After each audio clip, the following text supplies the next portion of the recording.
Hello friends, my name is Ankit Bohre. I'm from Velocity, the English Factory. दोस्तों, आपको सबसे अच्छे से कौन जानता है? निश्चित तौर पर आप खुद।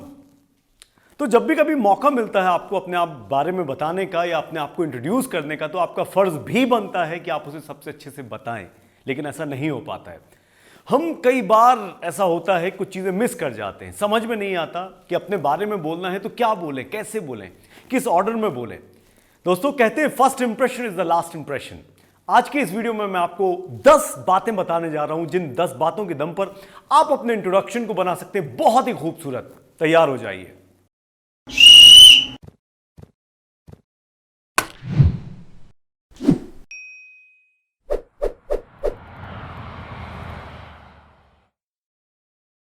तो दोस्तों, सबसे पहला पॉइंट, ग्रीटिंग वर्ड्स। जब भी लोगों को ग्रीट कर रहे हैं, चेहरे पर स्माइल जरूर होनी चाहिए आपके। याद रखिएगा, कहते हैं दोस्तों, smile wins more friends then frowning. Smile करिए, ये पूरे माहौल को बहुत पॉजिटिव कर देता है। और उसके साथ लोगों को ग्रीट करिए।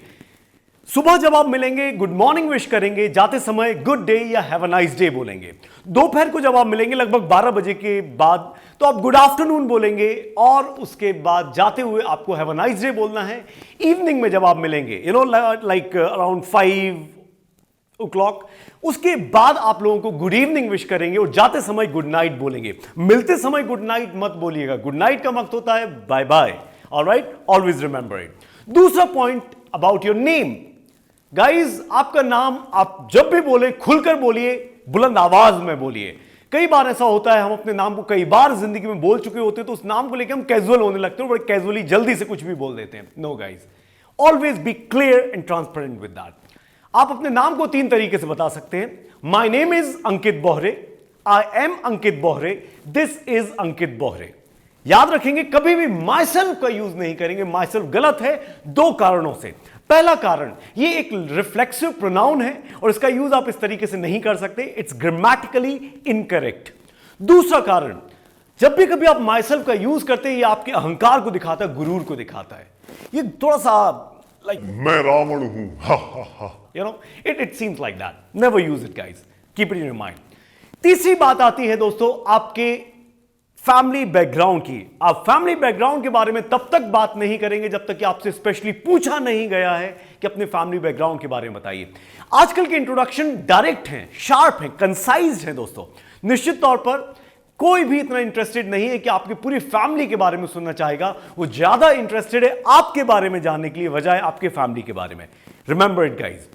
जो भी ये मैं आपको वीडियोस दिखा रहा हूं, जो भी अभी velocity the English factory shoot कर रहा है दोस्तों, इन सभी के नोट्स आप हमारे डिस्क्रिप्शन पर जाकर लिंक पर क्लिक करके पा सकते हैं। तो निश्चिंत होइए, आपको कुछ भी लिखने की जरूरत नहीं है। पूरा ध्यान इन बातों को समझने पर आपका होना चाहिए दोस्तों। So guys, now we are going to talk about the 4th thing, that's gonna be your location. अब बात करेंगे आप कहां से हैं। इसको कई तरीके से बोल सकते हैं, देखते हैं कैसे। जैसे कि I am from Sagar, I come from Sagar. I am born and brought up or raised up in Sagar. I am born in Sagar but now live in Bhopal.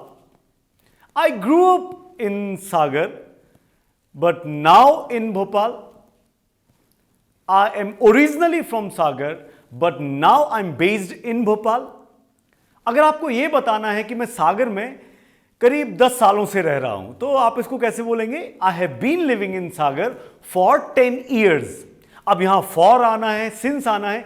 यह जानने के लिए दोस्तों आप हमारे वीडियो को देखिएगा, सिंस और फॉर वाले, और आप डेफिनेटली इससे कुछ सीखेंगे। Guys, the next point is about your educational qualification. अगर आप स्कूल में हैं तो आप बोलेंगे आई एम इन क्लास 10, या फिर I am in 10th standard, I am in class 11, या I am in 11th standard. Class 11th नहीं बोलेंगे, क्लास 10th नहीं बोलेंगे। Always remember it.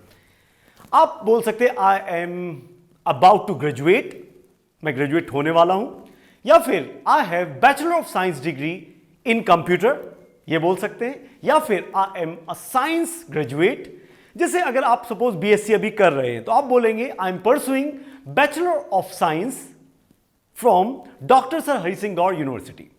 Next point about your technical और एडिशनल क्वालिफिकेशन। गाइज, आपके पास कुछ स्पेशल डिग्रीज हैं, कुछ डिप्लोमा कोर्सेज हैं, तो आप ये भी बोल सकते हैं I also have diploma in this particular subject, or I have PGDCA degree or something like that. You can mention. Friends, now the next point about your aim, company और position.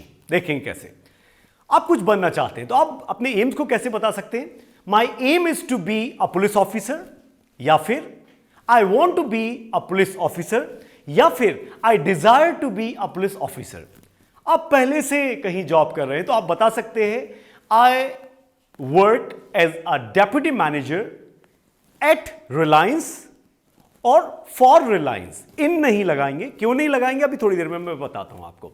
या फिर इसको ऐसे भी बोल सकते हैं I am a deputy manager at या फिर for Reliance. इन कब आता है? इन आता है जब आप जनरल एरिया की बात करते हैं, जैसे कि I work in sales, I work in army, I work in medicines. This is how you can go for, guys. Now guys, the 8th point about your experience. इसको आप कई तरीके से बोल सकते हैं, जैसे कि I have 10 years of experience in the banking field. I have experience in the banking field for 10 years. या I have worked in the banking field for 10 years.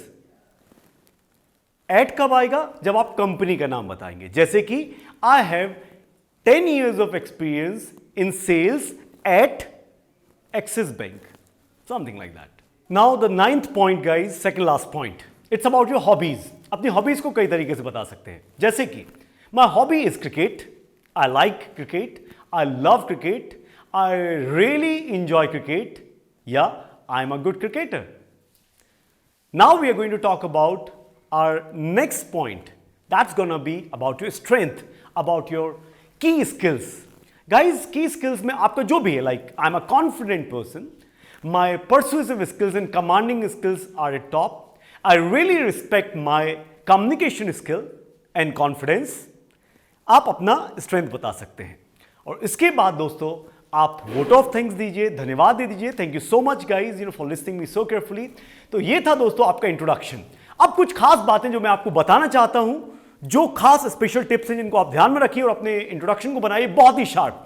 देखिए, सबसे पहला, नो स्लैंग्स. आप स्लैंग्स का यूज नहीं करेंगे, जैसे कि my wife is house engineer, home engineer, domestic engineer. लोग ऐसे कुछ वर्ड्स बोलते हैं, my bro is this, my sis is this, no मजन ग्रम्बल. ऐसे स्लैंग्स का यूज नहीं करेंगे दोस्तों. No short forms. बीएससी नहीं, बैचलर ऑफ साइंस बोलिए. ऑलराइट, माई सेल्फ का यूज नहीं करेंगे दोस्तों. Remember, this is also an important point, बहुत ही इंपॉर्टेंट पॉइंट. नेक्स्ट पॉइंट, हमेशा अपने इंट्रोडक्शन को तैयार करिए, सीखिए, लिखकर देखिए और कई बार जाकर आईने के सामने से बोलिए. अपनी आंखों में आंखें मिलाकर यह आपके प्रेजेंटेशन को बहुत ही सुंदर बनाएगा दोस्तों. इसके अलावा एक बहुत ही इंपॉर्टेंट पॉइंट दोस्तों, जो सबसे इंपॉर्टेंट है, हमारे वीडियोस को देखते रहिए, सब्सक्राइब कीजिए और इसे लाइक जरूर कीजिए दोस्तों. तो मैं उम्मीद करता हूं आज की इन कुछ बातों से आप जरूर एक बेहतरीन कॉन्फिडेंट इंट्रोडक्शन देना सीखेंगे और जहां भी जाएंगे बस छा जाएंगे और वाकई में अपने फर्स्ट इंप्रेशन को बनाएंगे बहुत ही खास. चलिए, थैंक यू वेरी मच.